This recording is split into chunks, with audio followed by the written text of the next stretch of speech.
สวัสดีค่ะมีนาเองค่ะขอต้อนรับสู่ช่องไมซ์สะพ้ายตุรกีนะคะวันนี้มาชวนทำขนมปังโฮลวีตกันค่ะความที่มีนาเนี่ยอยากกินแซนด์วิชนะคะและที่ใส่ผักแต่ว่าขนมปังโฮลวีตที่เนี่ยมันไม่อร่อยมันไม่ถูกปากเพราะฉะนั้นเราก็เลยทำเองซะเลยเป็นขนมปังโฮลวีตนะคะสูตรเล็กๆเป็นโฮลวีตที่นุ่มแต่ไม่ต้องนวดทำยังไงรสชาตินี่คือละมุนมาก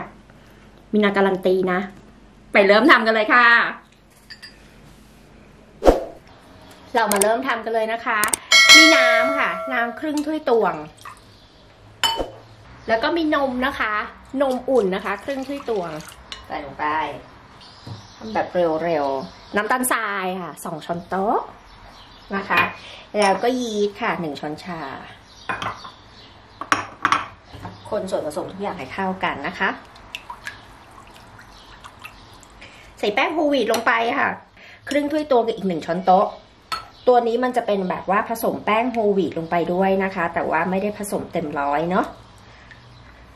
เราจะใส่เกลือค่ะครึ่งช้อนชาเร็วไปไหมเร็วเลยเนาะไม่เป็นไรค่ะสมมุติว่าใครอยากใส่แป้งโฮลวีตสักครึ่งหนึ่งของแป้งสาลีอเนกประสงค์ก็ได้ไม่มีปัญหาตัวนี้มีนาใช้แป้งสาลีอเนกประสงค์นะคะหรือว่าแป้งขนมปังก็ได้ใส่ลงไปค่ะเดี๋ยวขอดูเนื้อแป้งก่อนตัวแป้งสาลีเนี่ยที่ไม่ได้ตักเพราะว่าช่างไม่ให้มีคนก็ขอให้ช่างไม่ให้นะคะแป้งสาลีเนี่ยนะคะประมาณ1 ถ้วยตวงกับอีกครึ่งถ้วยตวงนะคะหรือประมาณ200 กรัมนั่นเองมีนาก็ช่างไว้เนาะประมาณนี้นี่เนื้อเขาก็จะได้เป็นแบบนี้นะคะตัวเนี้ยมีนาคิดว่ามันเหลวไปนะเพราะว่าเดี๋ยวเราจะต้องใส่เนยด้วยเข้าใจใช่ไหมเนี่ยมันเหลวไปนะมีนาก็จะใส่แป้งโฮลวีตเพิ่มแป้งโฮลวีตเนี่ยปกติแล้วนะคะเราจะใส่ไปครึ่งถ้วยตวงกับอีก1 ช้อนโต๊ะถูกไหมคราวนี้มีนาจะใส่ไปอีก1 ช้อนโต๊ะอีก1 ช้อนโต๊ะก็อีก18 กรัมนะคะแล้วก็เนี่ยนะคะลวกทุกอย่างให้เข้ากันเนาะใส่แป้งโฮลวีตอย่างเดียวได้ไหมมันกระด้างนะใส่แป้งโฮลวีตอย่างเดียวเนี่ยตัวเนี้ยมีนาแนะนำให้ผสมนะคะผสมแป้งขนมปังหรือว่าแป้งสาลีอเนกประสงค์เนาะเสร็จแล้วนะคะพอเรารวบเสร็จแล้วใช่ไหมเราจะรวบแค่พอเป็นก้อนนะคะเราจะทิ้งแป้งไว้ประมาณ10 นาทีค่ะทิ้งไว้แบบนี้นะหาอะไรปิดไว้10 นาทีหลังจากนี้เดี๋ยวมาเจอกันหลังจากพัก10 นาทีเรียบร้อยแล้วนะคะเราจะมาใส่เนยเนี่ยจะเป็นเนยจืดหรือเนยเค็มก็ได้ถ้าใครใช้เนยเค็มนะคะก็คือตัดเกลือทิ้งไปเลยที่ใส่ไปครึ่งช้อนโต๊ะเนยประมาณ17 กรัมนะคะหรือประมาณ1 ช้อนโต๊ะนั่นเองแล้วเราก็ใช้ตัวที่ปาดแป้งนี่แหละค่ะรวบๆเขาเข้ามาหรือว่าใช้ทัพพีก็ได้รวบๆเขาเข้ามาแบบนี้คือเราจะรวบเขานั่นแหละค่ะให้เขาเป็นก้อนเราจะนวดก็ได้นะถ้าใครมีเครื่องนวดสามารถนวดได้เลยนะคะแต่ว่าตัวนี้สำหรับคนไม่มีเครื่องนวดเราก็จะใช้เทคนิคการพลิกแป้งเอานี่นะคะเราแค่รวบๆค่ะรวบๆแล้วก็สับๆอย่างนี้แล้วก็รวบๆคือตอนนี้ถ้านวดมันก็จะลำบากแต่เทคนิคนี้มีนาไม่แนะนำให้นวดนะแนะนำให้พับค่ะนี่เห็นไหมคะเราก็จะใช้วิธีการพับเอาแบบนี้ถ้าสมมติว่าใครแป้งไม่เป็นแบบนี้นี่ไม่เป็นแบบมีนานี้สามารถเติมแป้งได้นะแป้งขนมปังได้ค่ะแป้งสาลีอเนกประสงค์เติมก็ได้หรือว่าแป้งโฮลวีตเติมก็ได้เช่นเดียวกัน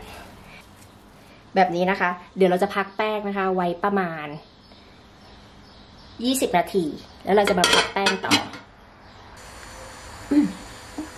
หลังจาก20 นาทีแล้วนะคะก็จะเป็นแบบนี้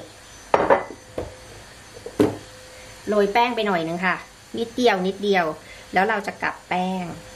กลับแบบไหนกลับแบบนี้ค่ะแค่นี้เองมือแตะแป้งบางคนเอามือแตะน้ำเรามือแตะแป้งเพราะว่าแป้งบางคนเหลวไงถ้าแป้งบางคนเหลวก็เติมแป้งได้ค่ะค่อยๆเติมแป้งไปทีละ1 ช้อนโต๊ะนี่นาบอกเลยเนี่ยเห็นไหมแป้งมันเหลวใช่ไหมเติมเลยค่ะนี่ค่ะกับแป้งแบบนี้ค่ะเห็นไหมคะว่าเขาจะเริ่มแบบแป้งเขาจะเริ่มแบบมีความยืดหยุ่นถ้าเราใช้วิธีการกับแป้งนะสำหรับคนที่ไม่มีเครื่องนะแต่ถ้ามีเครื่องเนี่ยค่ะก็นวดยาวเลยค่ะนวดแบบว่าจนเขาแบบ เนียนอะจนเกือบขึงเป็นฟิล์มอะแล้วก็พลิกด้านเขาแล้วเราก็ทิ้งไว้อีกค่ะประมาณ 10-20 นาทีแล้วก็มาพับอีกรอบคือถ้าใครพับเยอะ 3-4 รอบเราจะได้ขนมปังที่แบบมีเยื่อใยแล้วแต่นะคะสมมุติว่าเราพับแค่2 รอบมันอาจจะไม่ดีเท่าพับ4 รอบเข้าใจใช่ไหมตัวเนี้ยทำชิวๆยาวไปค่ะเสร็จแล้วนะคะครั้งสุดท้ายแล้วนะเดี๋ยวเราจะพักแป้งไว้ประมาณ40 นาทีค่ะเราพักแป้งเรียบร้อยแล้วนะคะเขาก็จะขึ้นประมาณนี้แหละแป้งโฮลวีตอ่ะคือเขาจะใช้เวลาในการขึ้นเท่านั้นเองเดี๋ยวเราแบ่งแป้งออกเป็น2 ก้อนนะคะเนี่ยแป้งเขาจะนุ่มมากตัวนี้มีนากับแป้ง4 รอบนะตัดก้อนละ280 กรัมค่ะแล้วแต่ใครจะแบบ3ก็ได้ไงแต่ว่างวดนี้เอาแค่2แล้วก็ปั้นเป็นก้อนกลมๆธรรมดาค่ะอ่ะแค่นี้ค่ะปั้นเป็น2 ก้อนพักไว้10 นาทีการทำขนมปังปอนนะมีนาจะบอกเคล็ดลับว่าเราจะต้องใจเย็นทำชิว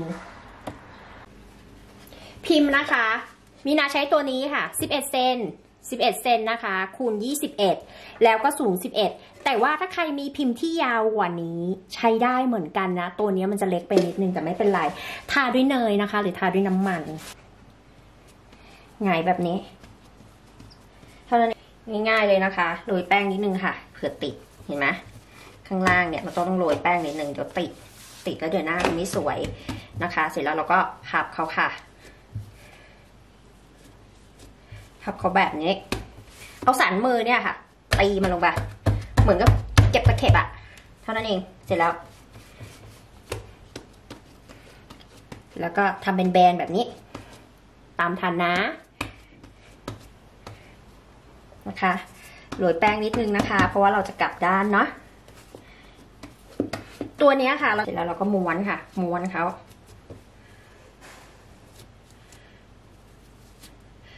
คือเราจะใช้วิธีการไหนก็ได้อะ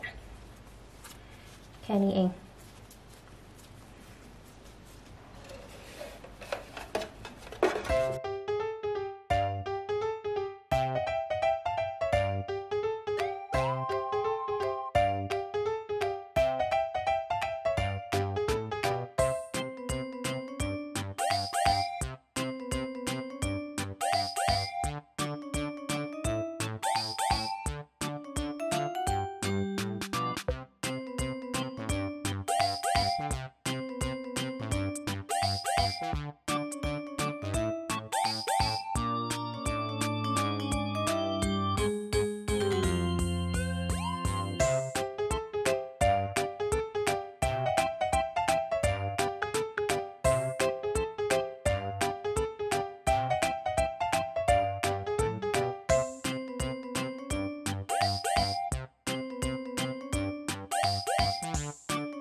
นี่เอง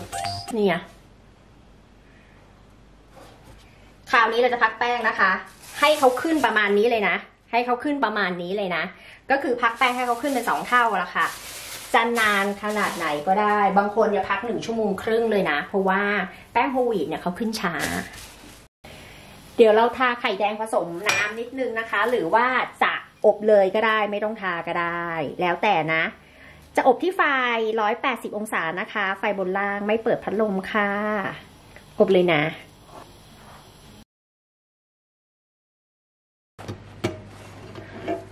อบแล้วนะคะ20 นาทีให้เย็นแล้วเดี๋ยวค่อยมาดูกันนุ่มแหละความนุ่มอ่ะมีเต็มร้อยเนื้อในนี้นุ่มใช้ได้เลยค่ะปรับปรุงการขึ้นรูปนิดนึงเท่านั้นเองเห็นไหมคะ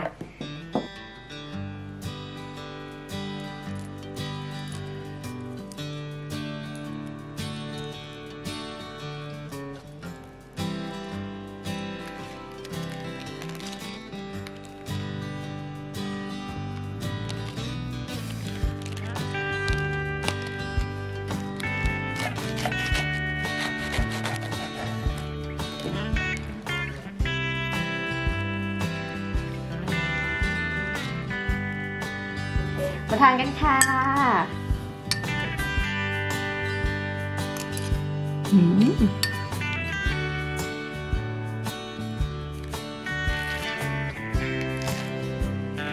น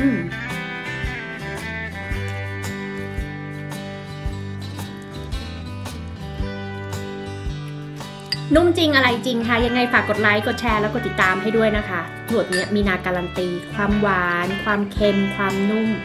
ลงตัวพอดีเลยค่ะทุกคนลองทำกันดูนะคะ